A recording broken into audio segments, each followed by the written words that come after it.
Welcome to మన TV. ముందుగా headlines చూద్దాం. తెలంగాణలో భారీ పెట్టుబడులు పెట్టనున్న జేఎస్డబ్ల్యూ దావోస్ లో ఒప్పందం. మానవరహిత ఏరియల్ సిస్టమ్స్ తయారీ యూనిట్ ను ఏర్పాటు చేయనున్న జేఎస్డబ్ల్యూ 800 కోట్ల పెట్టుబడులు పెట్టనున్న జేఎస్డబ్ల్యూ డ్రోన్ టెక్నాలజీకి తెలంగాణ ప్రధాన కేంద్రంగా మారుతుందన్న రేవంత్ రెడ్డి. ముగిసిన చంద్రబాబు దావోస్ పర్యటన 4 రోజుల పాటు వరుస సమావేశాల సదస్సులతో బిజీ. వివిధ దిగ్గజ సంస్థలకు ఆహ్వానం. నేడు కూడా దావోస్ లో ఉండనున్న నారా లోకేష్.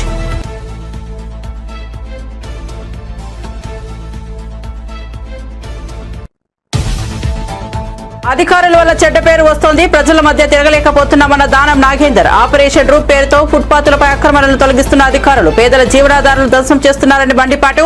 ఫుట్పాత్ల విషయంలో ప్రభుత్వానికి చెడ్డ పేరు రావద్దనే తమ ఉద్దేశమని వ్యాఖ్య. సింగపూర్ కాన్సుల్ జనరల్ తో డిప్యూటీ సీఎం పవన్ కళ్యాణ్ సమావేశం. పవన్ క్యాంపు కార్యాలయానికి వచ్చిన సింగపూర్ దౌత్యాధికారులు పవన్ తో మర్యాదపూర్వక భేటీ. ఏపీ సింగపూర్ సంబంధాల బలోపేత దిశగా సమావేశం.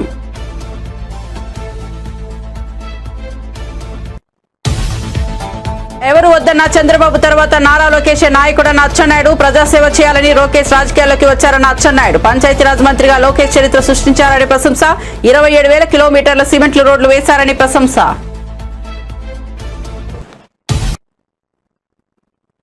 ఇక వార్త వివరాల్లోకి వెళ్తే ప్రపంచం మొత్తం ఇప్పుడు భారత్ వైపు చూస్తోందని, గ్రీన్ హైడ్రోజన్ పునరుత్పాదక ఇంధన రంగాల్లో భారత్ విశేష ప్రగతి సాధిస్తోందని సీఎం చంద్రబాబు అన్నారు. దాదాపు అన్ని టెక్ కంపెనీల సీఈఓలు భారత సంతతికి చెందిన వారని, ఈ సాంకేతిక నైపుణ్యాలు దేశానికి ప్రత్యేక గుర్తింపును తెచ్చిపెడుతున్నాయని ఆయన అభిప్రాయపడ్డారు. సాంకేతికత వల్ల ముందుగా స్వీకరించిన దేశంగా భారత్ అనేక ప్రయోజనాలను పొందుతోందని, ఇది ఆర్థిక పారిశ్రామిక అభివృద్ధికి దోహదపడుతోందని చంద్రబాబు పేర్కొన్నారు.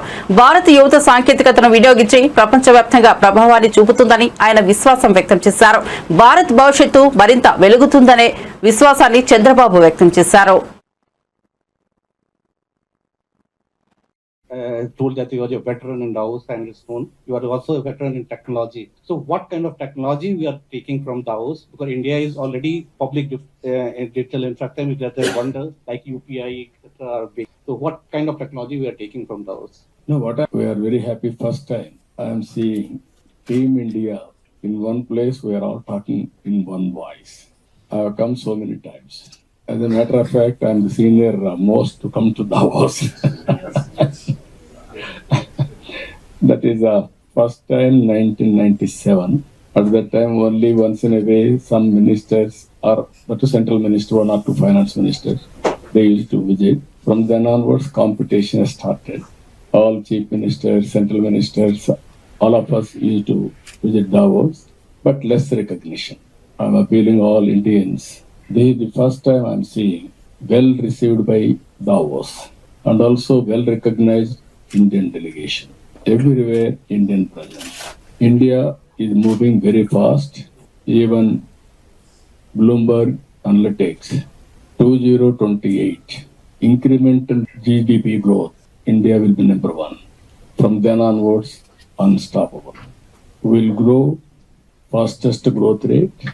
We are able to give stability and democracy also. If you see, Vikasit Bharat, everybody is believing, they are trusting, they are working towards that. Even government of India has laid very strong principles. Environmental sustainability, that is Paris Agreement, 500 gigawatts capacity, renewable energy they are going to add. In that I am very happy we are all competing. Even my friend is competing. 165 gigawatts capacity we are adding. We are going to add from Andhra Pradesh. Much more. Hyderabad లో ఇన్ఫోసిస్ సంస్థ భారీ విస్తరణకు ప్రణాళిక రూపొందించింది. పోచారంలోని Infosys campus లో అదనంగా 17,000 IT ఉద్యోగాలు కల్పించనున్నట్లు సంస్థ వెల్లడించింది.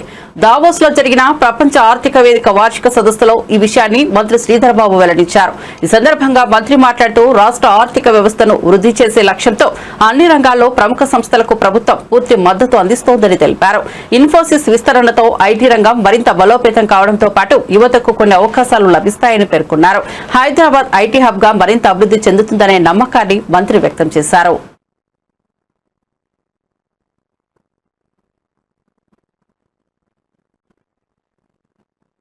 ఏపీ మంత్రి నారా లోకేష్ ను డిప్యూటీ సీఎం చేయాలనే డిమాండ్లు ఏపీ రాజకీయాల్లో వేడి పుట్టించిన సంగతి తెలిసిందే.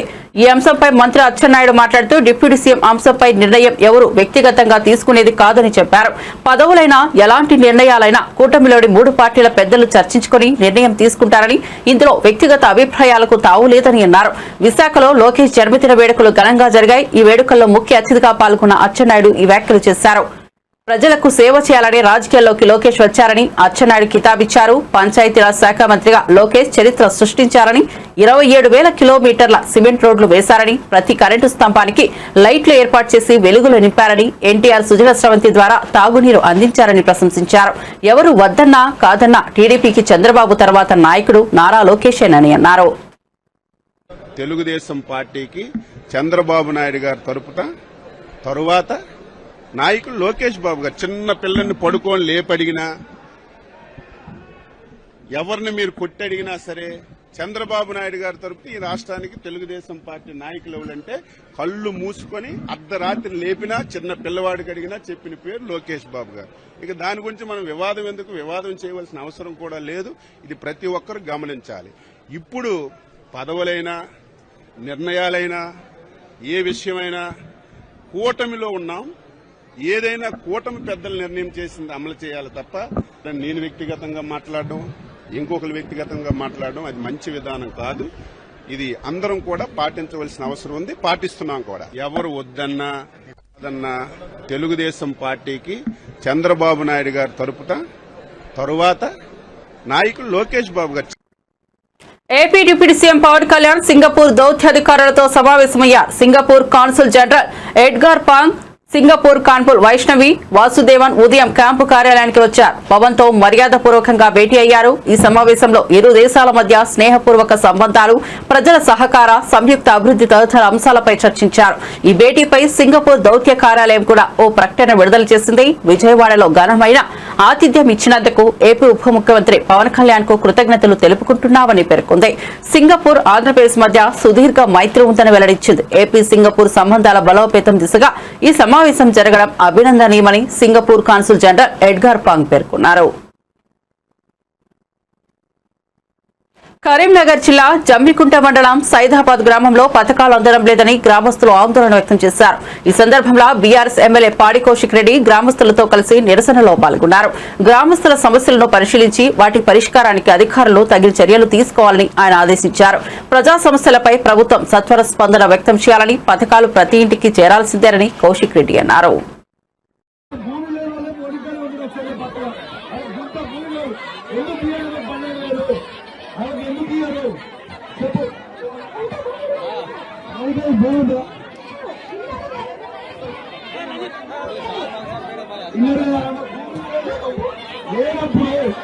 లేనప్పుడు ఎంతవరకు కరెక్ట్గా పేరు ఎందుకు రాయాలి? అలా పేరు ఎందుకు రాయాలి?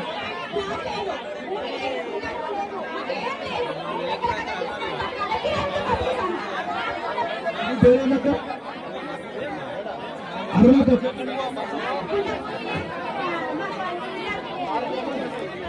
పేరేందక్క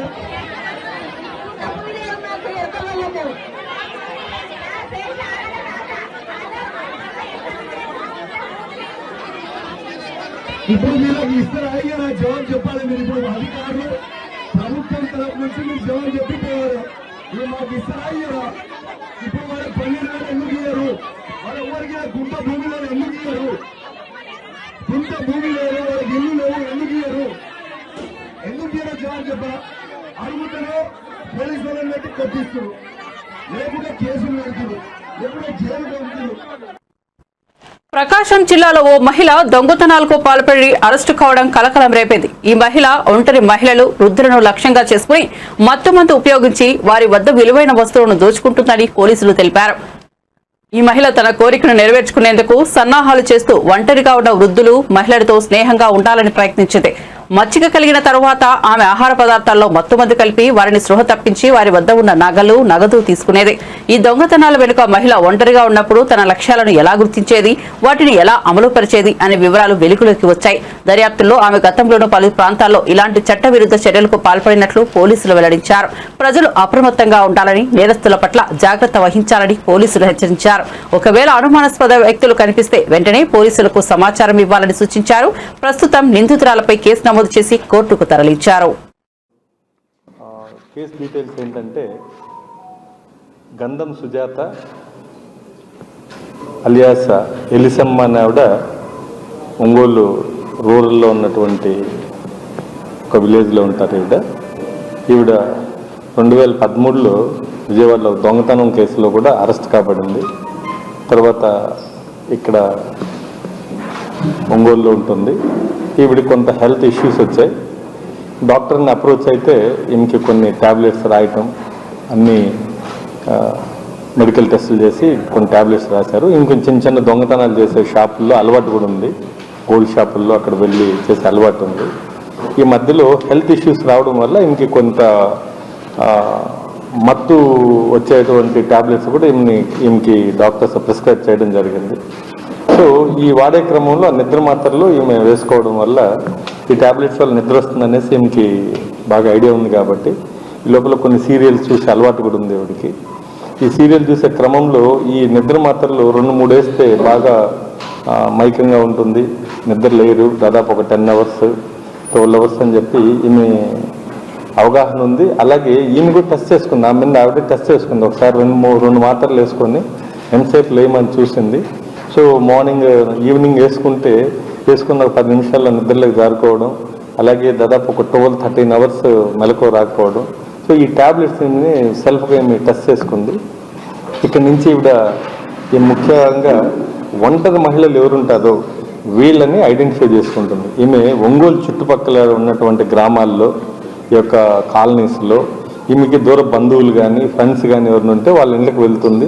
లేదంటే ఈమె కూరగాయలు కోసే పని కూడా చేస్తుంటుంది. అలాగే పొగాకు కూడా ఏరడము, పొగాకుని గ్రేడింగ్ చేయడం, దాంట్లో ఈమెకి కొంత వర్క్ ఉంది కాబట్టి విలేజెస్ కూడా వెళ్తుంటుంది. అలాగే మనకు అమ్మనబ్రోలు, అలాగే త్రోవగుంట ఈ ఏరియాల్లో ఈవిడ ఇటువంటి పనులు, ఈ గ్రేడింగ్ చేయటం ఇలాంటివన్నీ చేసేది. కొన్ని ఫంక్షన్లు కూడా వెళ్తుంటుంది. ఊర్లో ఎవరో బంధువులు కానీ వాళ్ళ ద్వారా డేటా తీసుకుంటుంది. వాళ్ళకు కూడా తెలియకుండా ఈ ముసలావిడ ఇంటికి వెళ్ళి చిన్న మాటలు కలుపుతుంది. ఆ ముసలి వాళ్ళు కూడా ఎవరన్నా కొంత బాధల్లో ఉంటే ఆమెకి సానుభూతి చూపించినట్టు నటించి ఇంట్లో గిన్నెలు తోవడం, అలాగే అన్నం వండి పెట్టడం. ఆ ముసలావిడకమ్మ నీకు ఎవరు చూసేవాళ్ళు లేరు అని కొంచెం ఓదార్పు మాట్లాడడం వల్ల ఆ ముసలి వాళ్ళు కూడా అయ్యో ఎవరో వచ్చారులే నా గురించి పట్టించుకునే వాళ్ళని ఉద్దేశంతో ఉన్న సందర్భంలో ఈ అమ్మాయి ఏం చేస్తుందంటే, అది లాస్ట్ 2024 మంచి ఏప్రిల్ మే నెలల్లో మంచి ఎండాకాలం అవడం వల్ల నాకు దాహంగా ఉంది, బయట వెళ్ళి కొంచెం థమ్స్అప్ అయి తీసుకొని వస్తానని చెప్తుంది. సరే తీసుకెళ్ళినాకమ్మా మీరు కూడా తాగండి అని చెప్పి వాళ్ళని ఏదో ఒక విధంగా నచ్చజెప్పి థమ్స్అప్ మీకు ఆరోగ్యానికి మంచిది, లేదంటే ముసలి వాళ్ళు కదా వాళ్ళకి ఐడియా ఉండదు దీనిపైన. సో ఇది తాగిచ్చేదానికి ప్లాన్ చేసి ఆ కూల్ డ్రింక్స్లో ఒక 3 లేదా 4 ట్యాబ్లెట్లు వేసేస్తుంది. ఆవిడ వేసి తాగిస్తుంది. వాళ్ళు కూడా అరే ప్రేమగా తెచ్చిచ్చింది కదా అన్న ఉద్దేశంతో ఆ కూల్ డ్రింక్ కొద్దిగా తాగడంతో ఈ ట్యాబ్లెట్లు వేసినటువంటి ఈమె హెల్త్ ఇష్యూస్ కొన్నటువంటి ట్యాబ్లెట్స్ని కొంచెం ఎక్కువ మోతాదులో కొనుక్కొని దీంట్లో 3-4 ట్యాబ్లెట్స్ వేయటం, వాళ్ళు ఒక 10-15 నిమిషాల్లో నిద్రపోవడం జరుగుతుంది. సో ఒంటి మీద ఉన్నటువంటి బంగారాన్ని ఆ విధంగా ఈవిడ తీసుకెళ్ళిపోయి ఇలా కుదవబెట్టుకోవడం, అలాగే వేరే వేరే షాపులో దీన్ని మార్చి కొన్ని ఐటమ్స్గా, అలాగే కొంతమంది దగ్గర కుదవబెట్టడం, కొన్ని అమ్మడం కానీ ఇలాంటివి చేసుకొని ఈవిడ చేస్తుంటుంది. మనకు ఈ క్రమంలో ఒక మేఘా కృష్ణారెడ్డి కాంగ్రెస్ పార్టీకి బాండ్ల రూపంలో 100 కోట్ల రూపాయలు లెక్కలేనంత బ్లాక్ మనీ అందజేస్తున్నారని ప్రముఖ రాజకీయ నాయకుడు కేఏ పాల్ ఆరోపించారు. రేవంత్ రెడ్డి ప్రతిపక్షంలో ఉన్నప్పుడు మేఘా కృష్ణారెడ్డిని నిందించారని, ఇప్పుడు అదే వ్యక్తికి ప్రాజెక్టులు ఎలా ఇచ్చారని ప్రశ్నించారు. ముఖ్యంగా కాళేశ్వరం ప్రాజెక్టులో రోజు విమర్శలు చేసిన రేవంత్ రెడ్డి, కోమిటిరెడ్డి వెంకటరెడ్డి, ఉత్తమ్ కుమార్ రెడ్డిలో 15,000 కోట్ల ప్రాజెక్టులు మేఘాకు ఎలా కట్టబెట్టారని కేఏ పాల్ మండిపడ్డారు. ఇటీవల కాంగ్రెస్ పార్టీ ఎన్నికల విజయానికి 4,000 కోట్లు ఖర్చయ్యాయని, ఆ డబ్బులు ఎక్కడి నుంచి వచ్చాయో త్వరలోనే ఆధారాలతో బయటపెడతానని కేఏ పాల్ ప్రకటించారు. ఏ రేవంత్ రెడ్డి అయితే 10 సంవత్సరాలు కేసీఆర్ పాలనలో మెగా కృష్ణారెడ్డిని రోజు తిట్టని రోజు లేదు. మెగా కృష్ణారెడ్డి గజ దొంగ, పెద్ద దొంగ, కాళేశ్వరం ప్రాజెక్టు.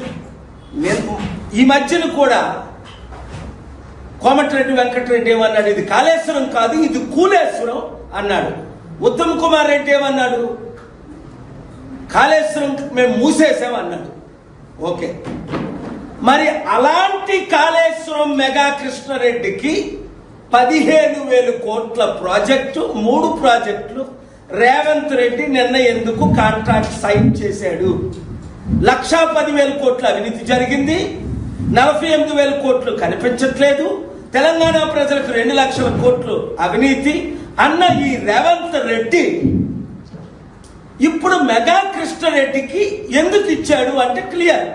కాంగ్రెస్ పార్టీకి మెగా కృష్ణారెడ్డి ఎన్ని వందల కోట్లు బాండ్ల ద్వారా, మరి బ్లాక్ మనీ ఎంత ఇస్తున్నాడో లెక్కే లేదు. ఎందుకంటే కాంగ్రెస్ పార్టీ గెలాలంటే మొన్న 4,000 కోట్లు ఖర్చు అయిందట. ఈ 4,000 కోట్లు ఎవరిస్తున్నారు? ఇదన్నీ డీటెయిల్స్ తో అతి త్వరలో మీ ముందుకు నేను వస్తాను. నాకు నిన్న బెదిరింపు కాదు, మేము పెట్టింది ఫేస్బుక్ లో నుంచి తీసేమని, మెగా కృష్ణారెడ్డి గురించి మేము చేసి తీసేమని. ఇప్పుడు తిరుపతిలో తెలుగుదేశం పార్టీ జాతీయ ప్రధాన కార్యదర్శి నారా లోకేష్ జన్మదిన వేడుకలను ఘనంగా నిర్వహించారు. ఈ సందర్భంగా యూనివర్సిటీ విద్యార్థి సంఘం నాయకులు ప్రత్యేకంగా బ్లడ్ క్యాంప్ కార్యక్రమాన్ని ఏర్పాటు చేశారు. ఈ కార్యక్రమానికి పెద్ద సంఖ్యలో విద్యార్థులు, పార్టీ కార్యకర్తలు హాజరయ్యారు. బ్లడ్ క్యాంప్ ద్వారా సేకరించిన రక్తాన్ని స్థానిక రక్తనిధి కేంద్రానికి అందజేశారు. విద్యార్థి నాయకులు మాట్లాడుతూ నారా లోకేష్ ప్రజాసేవకు, యువత అభివృద్ధికి పెద్దపీట వేస్తూ అందరికీ ఆదర్శంగా నిలుస్తోందన్నారు. ఆయన జన్మదిన వేడుకలను సేవా కార్యక్రమాలతో నిర్వహించడం ఆనందంగా ఉందని తెలిపారు. అడ్మినిస్ట్రేషన్ బిల్డింగ్ నుంచి వచ్చి గోల్డెన్ ఆర్చ్ వద్ద కేక్ కట్ చేసి లోకేష్ గారికి జన్మదిన శుభాకాంక్షలు తెలియజేయడం జరిగింది. ఈ రక్తదాన శిబిరాన్ని మన టీఎన్ఎస్ఎఫ్ ఆనంద్ గౌడ్, తెలుగు యువత ఆనంద్ గౌడ్, అదేవిధంగా రామ్మోహన్ తెలుగు యువత, అదేవిధంగా అశోక్, హేమంత్ రాయల్, ఆర్కే వెంకటేష్, పత్తిపాటి వివేక్, అదేవిధంగా యూనివర్సిటీ సంబంధించి ఎవరైతే సీనియర్లు ఉన్నారో హరికృష్ణ యాదవ్, పత్తిపాటి వివేక్, రూపేష్, వీళ్ళందరూ కూడా అందరూ కోఆర్డినేషన్ చేసుకొని ఈరోజు లోకేష్ గారు మామూలుగా కేక్ కట్ చేయడం లేకపోతే ఇంకోటి చేయడం కానీ ఆనవాయితీ కానీ, రక్తదానం అనేది ప్రాణదానం చేసినట్టు ఈరోజు లోకేష్ గారు మొదటి నుంచి సామాజిక సేవా కార్యక్రమాలను ప్రోత్సహించడం జరుగుతూ ఉంది. దాంట్లో భాగంగానే విద్యార్థి నాయకులుగా రక్తదానాన్ని చేసి ఈరోజు ప్రాణాలు కాపాడాలన్న మంచి ఆలోచనతో ముందుకు వచ్చారు. వాళ్ళందరికీ కూడా అభినందనలు తెలియజేసుకుంటూ ఈరోజు మా కోసం, రాష్ట్ర భవిష్యత్తు కోసం, యువత కోసం దావోస్లో గడ్డగట్టిన చలిలో పరిశ్రమలు తీసుకురావడానికి ఆయన కష్టపడుతున్నారు. ఆయనకు ఈ రాష్ట్ర యువత, విద్యార్థులు వాళ్ళ యొక్క అభిమానం, ఆయనకు ఆశీర్వాదం. ఆయన ఈ రాష్ట్రాన్ని పాలించాలి, ఈ రాష్ట్రానికి ఆయన మంచి చేయాలని మనస్ఫూర్తిగా కోరుకుంటూ నారా లోకేష్ గారికి ఎస్వి యూనివర్సిటీ టీఎన్ఎస్ఎఫ్ పక్షాన జన్మదిన శుభాకాంక్షలు తెలియజేసుకున్నాం. ఈరోజు యువగలం రథసారథి, రాష్ట్ర భవిష్యత్తు కోసం, యువత భవిత కోసం ఎంతగానో కృషి చేసినటువంటి తెలుగుదేశం పార్టీ జాతీయ ప్రధాన కార్యదర్శి నారా లోకేష్ బాబు గారి పుట్టినరోజు సందర్భంగా ఎస్వి యూనివర్సిటీ వేదికలో ఈరోజు కేక్ కటింగ్, అదేవిధంగా బ్లడ్ డొనేషన్ క్యాంపు నిర్వహించడం జరిగింది. నారా లోకేష్ బాబు గారు ఈ రాష్ట్రం కోసం, ఈ రాష్ట్రంలో ఉన్నటువంటి యువత కోసం, విద్యార్థుల కోసం, మహిళల కోసం, ఈ రాష్ట్ర ప్రజల సంక్షేమం కోసం అనేక కార్యక్రమాలు చేసి రాష్ట్ర భవిష్యత్తే తన ధ్యేయంగా పెట్టుకొని ఈరోజు నిరంతరం శ్రమిస్తున్నారు. గత 5 ఏళ్లలో చేసినటువంటి రాక్షస ప్రభుత్వం మీద అనేకమైనటువంటి ఉద్యమాలు చేసి పోరాడి సుదీర్ఘంగా సంవత్సరం పాటు ఆయన పాదయాత్ర చేసి ఆ ప్రభుత్వాన్ని పడగొట్టి ఈరోజు కొత్త ప్రభుత్వాన్ని ఏర్పాటు చేసి ప్రభుత్వంలో మంత్రిగా ఉండి ఈరోజు రాష్ట్ర భవిష్యత్తు కోసం నిరంతరం అహర్నిశలు శ్రమిస్తున్నటువంటి లోకేష్ బాబు గారు కలియుగ దైవం వెంకటేశ్వర స్వామి ఆశీస్సులతో ఆయురారోగ్యాలతో 100 ఏళ్ళు ఉండాలని చెప్పేసి, 100 ఏళ్ళు జీవించాలని చెప్పేసి సుఖశాంతులతో ఆయనకు ఈరోజు ఆయన బర్త్డే వేడుకల్ని యూనివర్సిటీలో ఘనంగా నిర్వహించడం జరిగింది. ఈ కార్యక్రమానికి పెద్ద సంఖ్యలో విద్యార్థులు, యువత, అదేవిధంగా టౌన్, జిల్లా పార్టీ నాయకులందరూ పాల్గొనడం జరిగింది. జన్మదినాన్ని పురస్కరించుకుని ఏలూరు జిల్లా జంగారెడ్డిగూడెంలో ప్రత్యేక కార్యక్రమం నిర్వహించారు. టీడీపీ నాయకులు, గవర్నమెంట్ స్కూల్ విద్యార్థులు కలిసి happy birthday to Lokesh sir ఆకారంలో కూర్చుకొని లోకేష్ కి జన్మదిన శుభాకాంక్షలు తెలిపారు. ఈ కార్యక్రమంలో పాల్గొన్న టీడీపీ నాయకులు నారా లోకేష్ సేవా దృక్పథాన్ని ప్రశంసిస్తూ తన నాయకత్వంతో యువతకు కొత్త దిశను చూపించడంలో ఆయన ప్రత్యేకంగా నిలుస్తున్నారని తెలిపారు. విద్యార్థుల ఈ ప్రత్యేక శ్రద్ధకు నేతలు హర్షం వ్యక్తం చేశారు.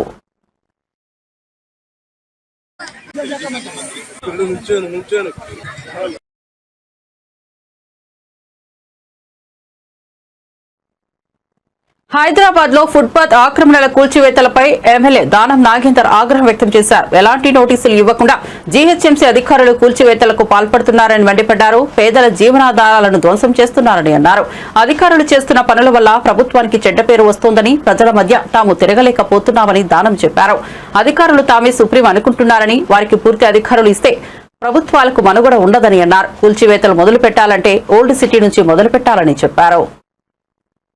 ఇప్పుడు కూల్చివేతలు అనేది ఎప్పుడే గాని ఏకపక్షంగా పోకూడదు. ఎందుకు పోకూడదు అంటే, నేను చూస్తా ఉన్నాను కూల్చివేతలు ఎక్కడైతే రోజువారీగా వ్యాపారం చేసుకునే వాళ్ళు, వాళ్ళ జీవన ఆధారం అదే. వాడు ఆ రోజు వ్యాపారం చేసుకుంటే వాడికి పొట్ట నిండుతుంది.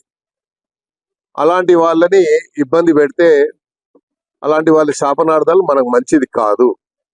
ఎప్పుడు కూడా ప్రభుత్వం ఎప్పుడైనా మేము అలాగే చేసేవాళ్ళం. కానీ అధికారులు మాత్రము ఎక్కడైతే నిజంగా కంజెస్టెడ్ రోడ్స్ ఉంటాయో అక్కడ చేయమని ప్రభుత్వ పరంగా కానీ పైనుంచి ఆదేశాలు వస్తే అలా చేయాలి. కాకపోతే వాళ్లకు వీళ్ళు ఎక్కడ అనిపిస్తే అక్కడ మాత్రం అడ్డగోలుగా చేస్తున్నారు అనేది నా అభిప్రాయం. అందుకనే నేను ముఖ్యమంత్రి గారి దృష్టికి తీసుకెళ్తాను. ఎందుకంటే రోజు వ్యాపారం చేసుకుంటే వాడు ఆ రోజు కష్టపడి సపోజ్ రోడ్డు మీద ఇప్పుడు కూల్చివేతలు అనేది ఎప్పుడే గాని. జిల్లెలగూడలో జరిగిన దారుణ హత్య కేసులో భర్త గురుమూర్తి ఘోరమైన చర్యలకు పాల్పడినట్లు పోలీసులు వెల్లడించారు. భార్య మాధవిని చంపి ఆనవాళ్లు పూర్తిగా లేకుండా చేయాలనే ఉద్దేశంతో అతను శరీరాన్ని ముక్కలుగా నరికి ఎముకల నుంచి మాంసాన్ని వేరు చేసి కుక్కర్లో ఉడికించినట్లు తేలింది. అతను ఎముకలను కాల్చి పొడి చేసి వాటిని కవర్లలో పెట్టి చెరువులో పడేసినట్లు విచారణలో తేలింది.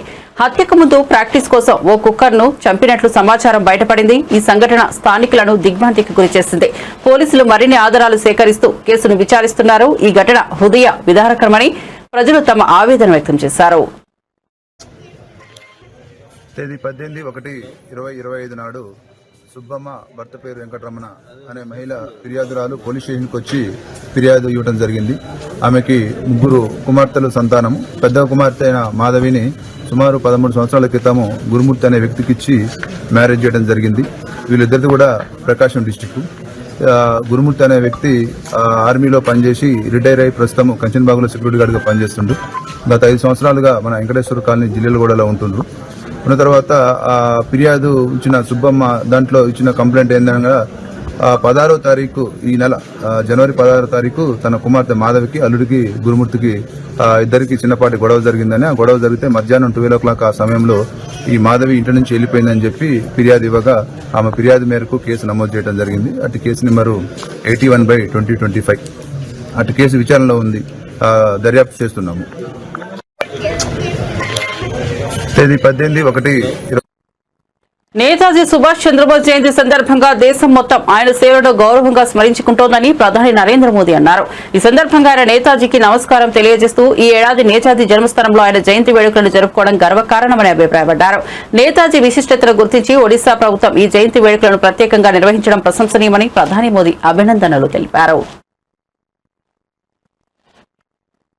पराक्रम दिवस का भव्य उत्सव नेताजी की जन्मभूमि पर हो रहा है। मैं ओडिशा की जनता को, ओडिशा सरकार को इसके लिए बहुत बहुत बधाई देता हूं। कटक में नेताजी के जीवन से जुड़ी एक विशाल प्रदर्शनी भी लगाई गई है। इस प्रदर्शनी में नेताजी के जीवन से जुड़ी अनेक विरासतों को एक साथ सहेजा गया है। कई चित्रकारों ने कैनवास पर नेताजी के जीवन प्रसंग की तस्वीरें उकेरी हैं। इन सब के साथ नेताजी पर आधारित कई पुस्तकों को भी इकट्ठा किया गया है। नेताजी की जीवन यात्रा की ये सारी विरासत मेरे युवा भारत, माय भारत को एक नई ऊर्जा देगी।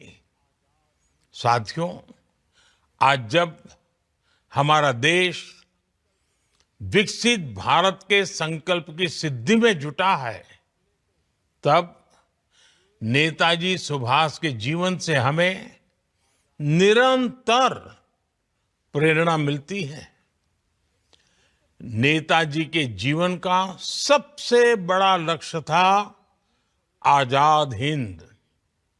उन्होंने अपने संकल्प की सिद्धि के लिए अपने फैसले को एक ही कसौटी पर परखा, आजाद हिंद।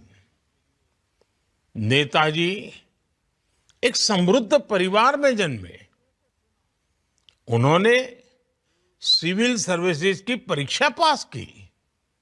वो चाहते तो अंग्रेजी शासन में एक वरिष्ठ अधिकारी बनकर आराम की जिंदगी जीते, लेकिन उन्होंने आजादी के लिए कष्टों को चुना, चुनौतियों को चुना, देश विदेश में भटकना पसंद किया। नेताजी सुभाष कंफर्ट जोन के बंधन में नहीं बंधे। इसी तरह आज हम सभी को विकसित भारत के निर्माण के लिए अपने कंफर्ट जोन से बाहर निकलना है। हमें खुद को ग्लोबली बेस्ट बनाना है। एक्सीलेंस को चुनना ही है। एफिशिएंसी पर फोकस करना है। साथियों, नेताजी ने देश की स्वतंत्रता के लिए आजाद हिंद फौज बनाई। బులెటిన్ ముగించే ముందు హెడ్లైన్స్ మరోసారి చూద్దాం.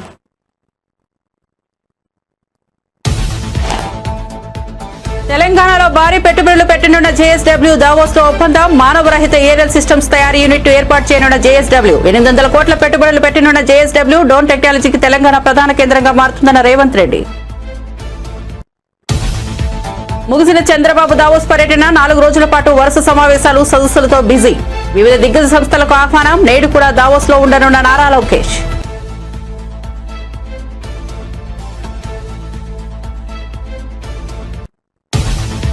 అధికారుల వల్ల చెడ్డ పేరు వస్తోంది, ప్రజల మధ్య తిరగలేకపోతున్నామన్న దానం నాగేందర్. ఆపరేషన్ రూప్ పేరుతో ఫుట్పాత్లపై ఆక్రమణలు తొలగిస్తున్న అధికారులు పేదల జీవనాధారాలను ధ్వంసం చేస్తున్నారని దానం మండిపాటు. ఫుట్పాత్ల విషయంలో ప్రభుత్వానికి చెడ్డ పేరు రావద్దనే తన ఉద్దేశమని వ్యాఖ్య.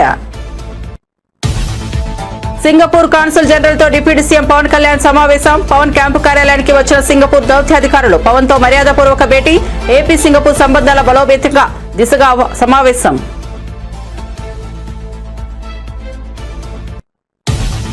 ఎవరు వద్దన్నా చంద్రబాబు తర్వాత నారా లోకేష్ నాయకుడన్న అచ్చెన్నాయుడు. ప్రజాసేవ చేయాలని లోకేష్ రాజకీయాల్లోకి వచ్చారన్న అచ్చెన్నాయుడు. పంచాయతీరాజ్ మంత్రిగా లోకేష్ చరిత్ర సృష్టించారని ప్రశంస. 27,000 కిలోమీటర్లు సిమెంట్ రోడ్డు వేశారని ప్రశంస. మరిన్ని అప్డేట్స్ కోసం చూస్తూనే ఉండండి మన టీవీ.